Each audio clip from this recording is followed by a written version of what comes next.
नमस्कार, आप देख रहे हैं रीड न्यूज। तो चलिए रुक करते हैं आज की प्रमुख और बड़ी खबर पर। भंडारा जिला महाराष्ट्र से बीजेपी अध्यक्ष प्रकाश बावनकुले ने लोकसभा चुनाव को लेकर रीड न्यूज पर दिया बड़ा बयान। देखिए महाराष्ट्र के भंडारा से रीड न्यूज रिपोर्टर सत्यजीत की ये खास रिपोर्ट। राईट फिलॉसॉफर आणि फ्रेंड्स आहेत, तर त्या बूथवर जाणे, त्या बूथवर सामाजिक राजकीय परिस्थिती कशी आहे त्याचं आकलन करणं आणि 51% मतदान कसे मिळावं यासाठी प्रयत्न करणं।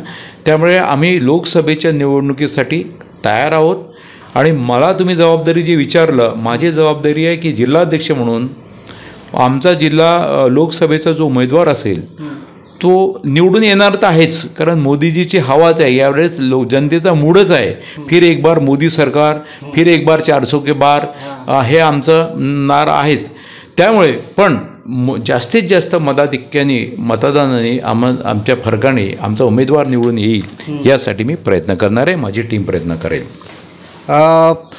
पुन्हा एकदा राजकारणाकडेच आपण वळूया, कारण साकोली क्षेत्रामध्ये आतापर्यंत काँग्रेसचे नेते निवडून आलेत आणि माझा असा प्रश्न आहे की आपला जो साकोली विधानसभा क्षेत्रामध्ये असं तरुणांचं असं नाराजगी आहे की आपला इथं एवढे मोठे मोठे नेते येऊन गेलेत किंवा मोठ्या मोठ्या पदावर राहिलेत इथले नेते, परंतु त्यांनी मुलांसाठी काही असं म्हणजे काम नाही केलं की एखादी नवीन कंपनी इथं आपण स्थापन करूया किंवा सरकारकडून एखाद्या नवीन कंपनीचा इथं उद्योग चालू करूया।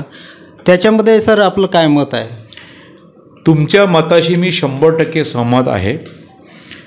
आपल्या जिल्ह्यामध्ये आणि पर्टिक्युलरली साकोली विधानसभेमध्ये जर तुम्ही रोजगाराबद्दल बघाल तर शून्य रोजगार निर्मिती झालेला आहे यात 20 वर्षामध्ये। याला कारणीभूत इथले निवडून आलेले पदाधिकारी यांनाच मी मानतो।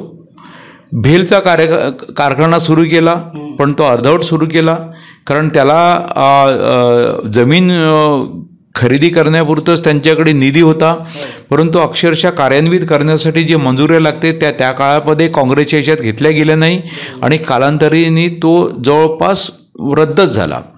पण यामध्ये आता मला असं म्हणायचं की नाना खबरों में अब तक के लिए बस इतना ही। फिर होगी आपसे मुलाकात ऐसी ही किसी बड़ी और खास खबर के साथ।